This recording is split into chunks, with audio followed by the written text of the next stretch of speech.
Bonjour et bienvenue pour une nouvelle vidéo conclusion de réac qui ne s'est pas faite, un peu particulière. Je tiens à rassurer ceux qui suivent les réacs sur Castlevania, je fais une petite pause de 2 jours, mais vous aurez 2 réacs cette semaine-ci. Et la semaine prochaine, vous en aurez comme d'habitude, j'essaierai de terminer comme il faut. En tout cas, j'ai promis un truc.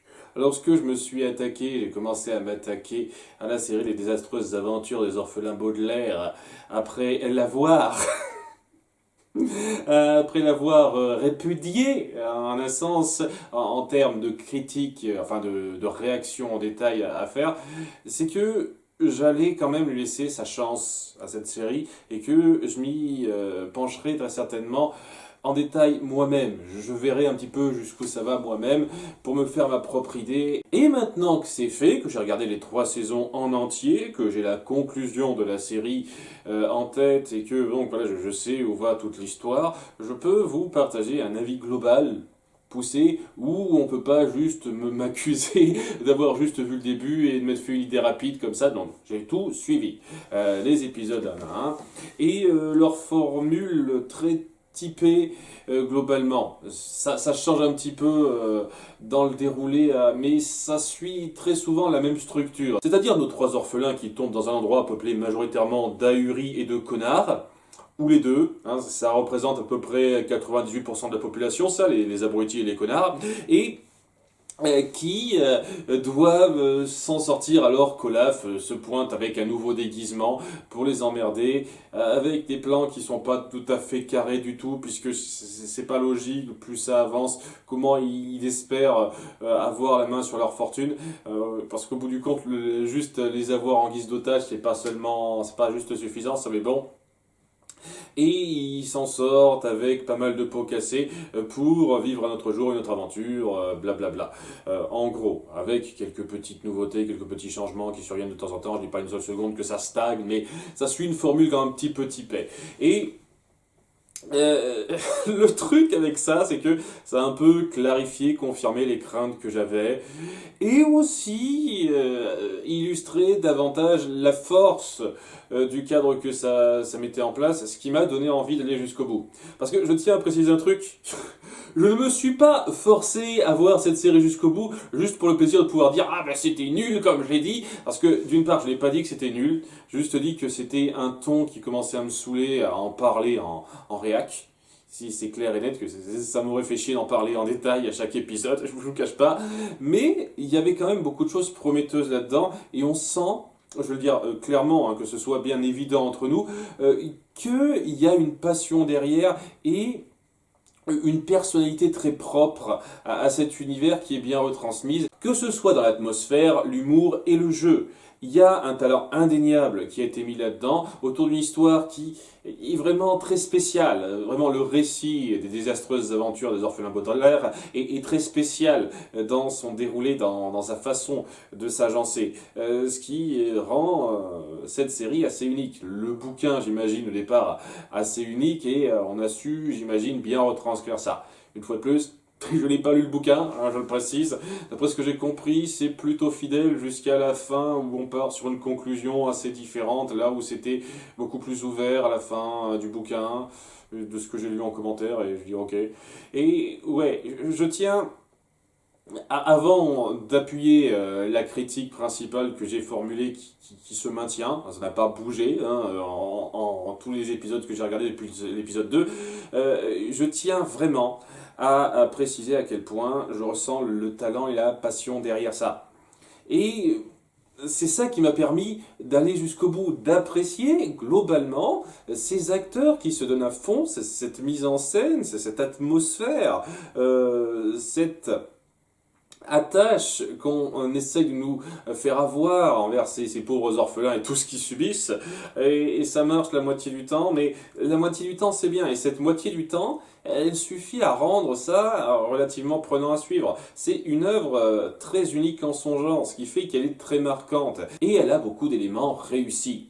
Je comprends aisément que vous soyez pris dans cette série, que vous l'adoriez pour une raison d'ambiance, une raison d'humour, Je comprends très bien.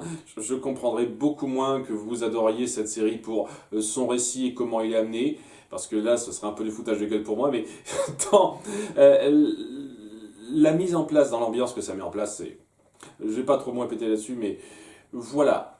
C'était déjà présent, ça se ressentait ce début de quelque chose dans les premiers épisodes, ça a su de plus en plus poser ça et rendre un univers particulier qui a sa saveur vraiment à lui et qui a ses mérites indiscutables. Néanmoins, il y a le fait que j'arrive pas à entrer pleinement dedans et en fait c'est une de ces séries vraiment frustrantes à cause de son problème de ton. En fait, le principe de ces scénarios, c'est juste qu'on force l'univers, les gens qui peuplent cet univers, à être des connards débiles la plupart du temps, hein, parce que il n'y a pas juste le fait d'être con, il y a le fait d'être un enfoiré fini pour aucune putain de raison. Et avant qu'on me dise ça, il y a une raison, je reviendrai là-dessus, mais ce que je veux dire, c'est que pourquoi, à partir de la saison 2, il y a cette espèce de délire comme quoi les orphelins sont des sacs à puces. Après, c'est des espèces de pestiférés qu'il faut pas approcher parce que ce sont des moins que rien, on les emmerde. D'où ça sort, ce délire de merde? J'aimerais bien qu'on m'explique. Vraiment, c'est n'importe quoi juste pour antagoniser totalement cette espèce d'atmosphère autour des orphelins Baudelaire. On peut pas juste faire en sorte que ce soit Olaf qui s'infiltre et qui profite un peu de la connerie des gens. Non, il faut en plus qu'il soit cruel gratuitement. Et qu'il soit incohérent, inconsistant là-dedans. Parce qu'il y a quelqu'un qui a essayé de me reprendre lorsque j'ai fait un commentaire là-dessus, la critique de cette chose-là dans l'épisode 2. Mais c'est pas juste que le ton un petit peu absurde veut ça. J'en parle du ton absurde, mais c'est juste que c'est incohérent, c'est totalement incohérent dans la logique de l'univers et comment elle n'arrête pas de changer. Dans le fait que certains personnages, pas mal de personnages se comportent différemment, que ce soit en termes d'intelligence, d'érudition, ou en termes de connardise en fait. Des fois ils peuvent être sympas, des fois ils peuvent être complètement connards, ça change totalement. Je pense que le pire exemple là-dedans c'est Monsieur Poe quoi. Il a des moments où on voit qu'il est un peu attaché aux enfants, et où il se dit non, faut quand même pas aller trop loin, faut quand même s'associer d'eux, mais des moments où c'est un débile fini qui laisse faire les choses et qui en a rien à battre, par exemple, dans une histoire, qu'on les tue en fait. Mettons-les au bûcher pour avoir soi-disant tué quelqu'un sans procès, dire ok, je suis, c'est les règles du coin.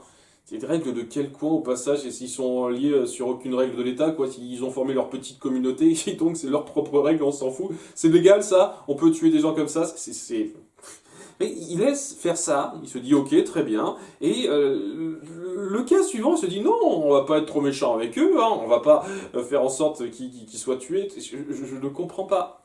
Et c'est... il est particulièrement irritant, Monsieur Poe, dans cette série. Je peux tellement pas le blairer, surtout que passé la saison 2, il sert plus à rien. Vraiment, il sert plus à rien. C'est plus exactement le même schéma, quoi. C'est un schéma un peu similaire, mais c'est plus exactement la même chose, puisque c'est plus nouveau tuteur, nouveau tuteur, nouveau tuteur. C'est plus exactement la même chose. Ce qui fait que il n'y a plus besoin de lui. Il ne sert plus à rien. Et pourtant, on le force à être présent dans tous les doubles épisodes, juste parce que, je sais pas, l'acteur est crédité au générique. J'en sais rien, ou peut-être qu'il est présent aussi dans le bouquin, je sais pas trop, c'est ce qui est ridicule. Et ça fait gag récurrent de merde, voilà. Hein. Enfin bref, c'est juste pour vous dire à quel point c'est super frustrant, parce que tout, tout le déroulé de votre histoire repose sur la connerie inconsistante des personnages.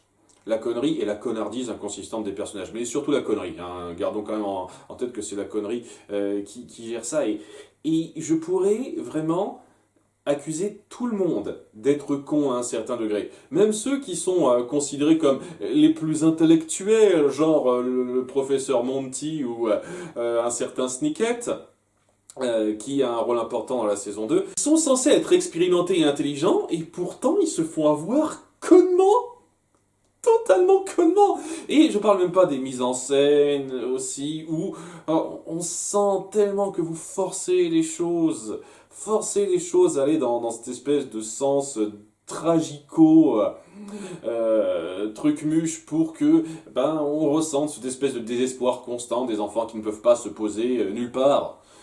Et et dans l'absolu, ce serait très fort, ce genre de choses, de montrer cette espèce d'acharnement contre ces enfants, si c'était amené avec un peu plus de réflexion, de logique derrière.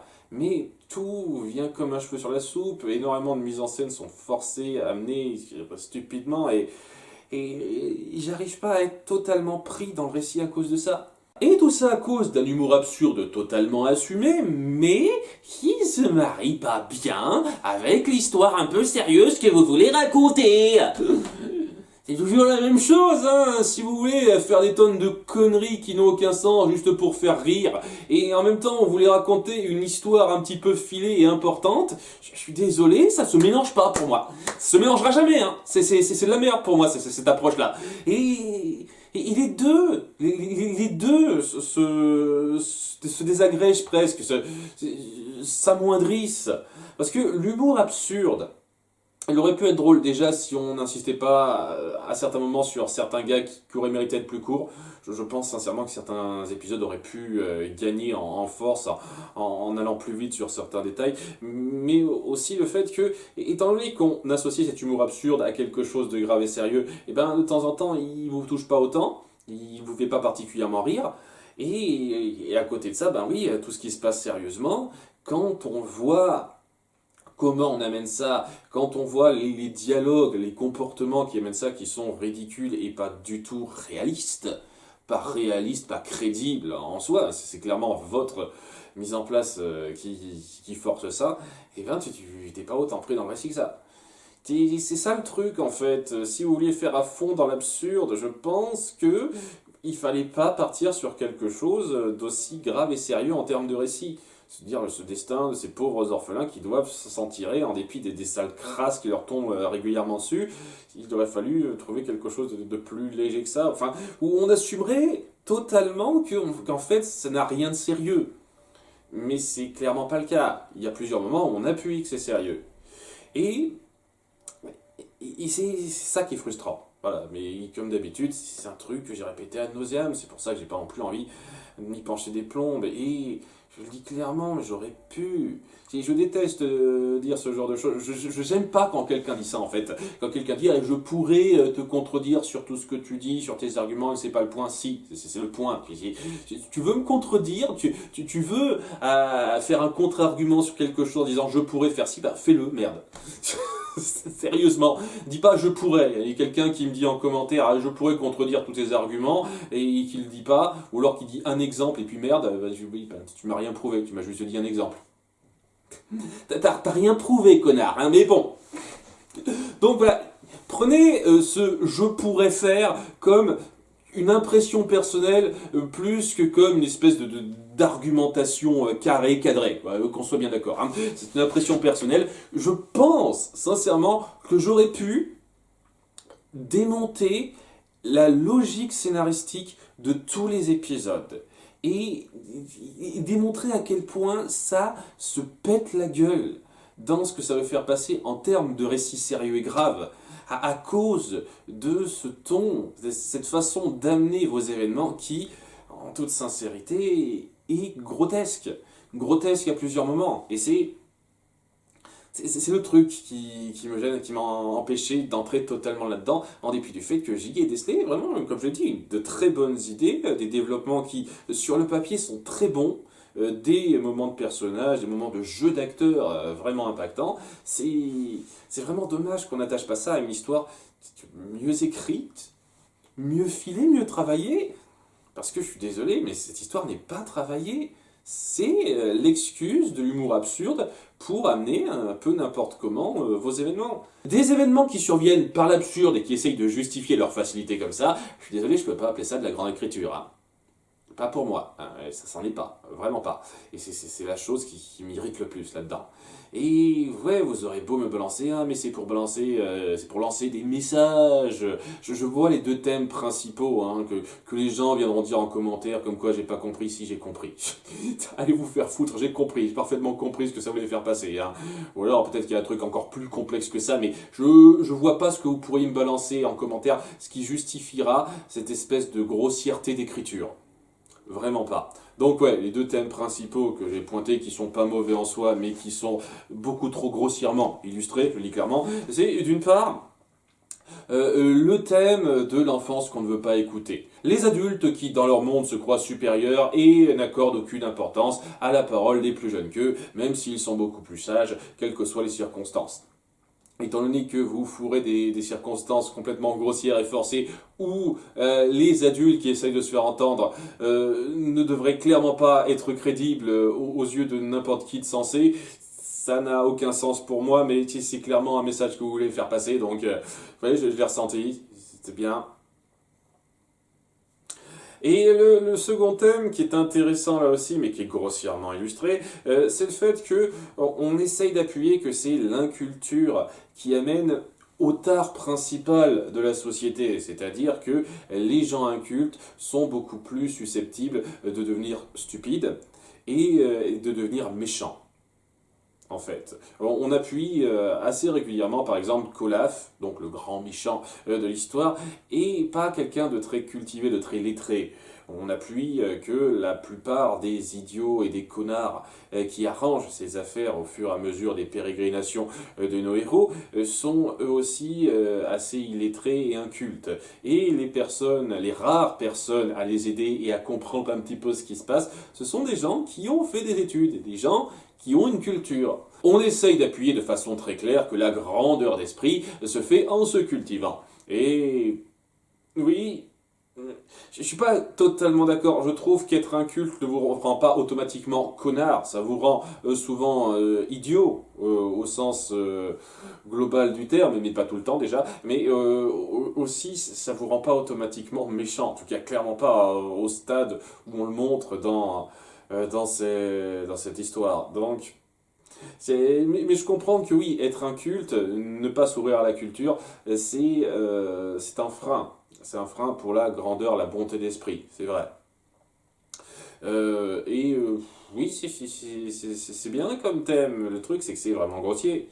Tout simplement, c'est très très très grossièrement illustré, très rentre dedans, puisqu'on appuie clairement que ce sont des connards finis ou des abrutis complets, ceux qui ne sont pas cultivés. Sans faire presque jamais d'entre-deux. Il y a très peu de nuances en fait. Soit on a affaire à des gars gentils qui sont relativement intelligents, et quand je dis relativement, une fois de plus, tous les personnages, même les Baudelaire à quelques moments, ils se montrent cons. Hein, ils se montrent cons à plusieurs moments. Quoi. Et ces gens-là, c'est presque la pointe du spectre qui n'est presque jamais présente puisque c'est vraiment des petites minorités et il y a cette espèce de commentaires, j'ai envie de dire, très pessimiste de la part de l'auteur, j'ai l'impression, sur le fait que ben, l'idiotie, la connerie est beaucoup plus universelle, beaucoup plus majoritaire et c'est celle qui est le plus retenue. C'est cette espèce de constatation très froide qui se ressent en fait par rapport à ça. Et ce serait peut-être assez fort si c'était pas dans une atmosphère complètement humour absurde, on en fait des caisses, tout ça, mais c'est... Je sais pas, je trouve que c'est un peu abusé dans l'idée. Et le problème, c'est qu'il y a quasiment aucune nuance, hein. Quasiment aucune nuance. Donc, ouais, ces deux thèmes ne sauvent pas les problèmes d'écriture directe très graves pour moi, qui m'empêchent d'être grandement pris dans cette intrigue qui promettait beaucoup plus. Et ouais, les idées, les moments forts, les dialogues, il y a des tonnes de dialogues qui sont très bons, que ce soit en termes de comédie ou en termes de drame, les quelques fois on essaye d'appuyer ça, quoi. C'est on voit qu'on a des acteurs totalement investis là-dedans et qu'il y a un texte quand même qui est loin d'être rushé, complètement bâclé. Ça se sent que ça essaye de faire quelque chose d'un peu léché à ce niveau-là, mais c'est malheureusement contré par beaucoup de grossièreté dans le déroulé et de facilité, de trucs en pleine gueule qu'on nous balance et c'est vraiment dommage. Ce qui rend cette série très frustrante, mais globalement pas sans mérite. Pas sans mérite. Rapidement parler de la conclusion, d'après ce que j'ai compris, c'est un rajout parce que le bouquin devait se terminer, j'imagine, à l'avant-dernier épisode ou un truc un peu similaire. Je ne me penche pas sur tous les détails parce que sinon. Mais j'ai le sentiment que vous avez remplacé une actrice par une autre dans la dernière saison, juste pour aider à mettre en place la conclusion de fin. Parce que voilà, il y a une actrice importante dans les 2 premières saisons qui n'apparaît plus du tout dans la saison 3. Et à la place, on met un autre personnage qui a exactement le même rôle qu'elle pourrait jouer, mais c'est un autre personnage, quoi. Et on lui rajoute un petit truc en plus, je vais pas aller dans le détail hein, pour ceux qui ne sauraient pas, mais j'imagine que vous voyez si vous connaissez, pour aider à la conclusion qui vient.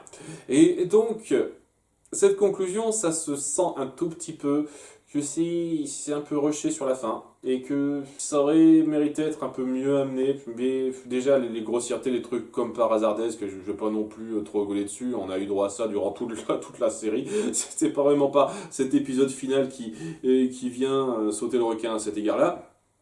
Mais j'ai pas trouvé globalement que c'était affreux dans l'idée. Dans l'idée. Comment dire ça sans spoiler grand chose. Dans l'idée, il fallait partir sur un type de conclusion qui collerait difficilement avec l'accroche de départ. L'accroche de départ, elle est dite dès le début, ne regardez pas, ça va être du malheur, ça vous fera désespérer, etc., etc. Même dans l'intro de l'épisode final, on chante ça. Et donc, il y avait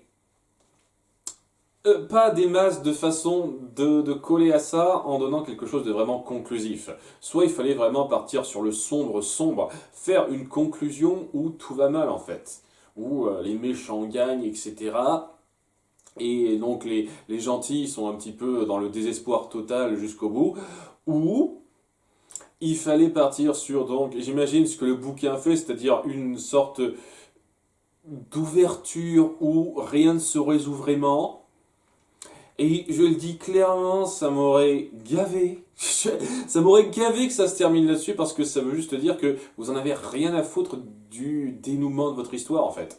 Le but c'est nous dire hey, c'est malheur sur malheur, bah, on n'ose pas aller jusqu'au bout et faire une conclusion là-dessus, même si elle serait super sombre cette conclusion. Et la fin, c'est qu'on a choisi, c'est celle où on part sur quelque chose de plus juste. Dans un sens, je ne vais pas dire juste en quoi, qu'est-ce qui est bien amené justement, etc. Mais un peu plus juste, où il faut avoir cette impression qu'il n'y a plus rien d'important à raconter. Et je trouve que vous avez fait passer quelque chose de très cool à cet égard-là. Hein, avec peut-être quelques petites choses qui restent en questionnement, notamment autour d'un certain objet MacGuffin, sur lequel on a insisté depuis la saison 2, car sérieusement, c'est un MacGuffin ce truc. Pour ceux qui savent de quoi je parle, là aussi, on parle d'un certain objet qui est introduit, qui est censé être super important à partir du milieu de la saison 2. Et son importance, c'est pas vraiment ce que c'est surtout ce que cet objet a amené. Ça aurait pu être n'importe quoi d'autre. Et une fois de plus, comment ça a amené, et ce que ça a amené, c'était forcé et un peu grotesque sur les bords pour moi. Mais bon, une fois de plus, hein, donc, on met en place tellement de trucs qui sont pas impactants dans leur gestion au bout du compte, que je peux pas dire une seconde que partir sur une conclusion comme ça, c'est mal.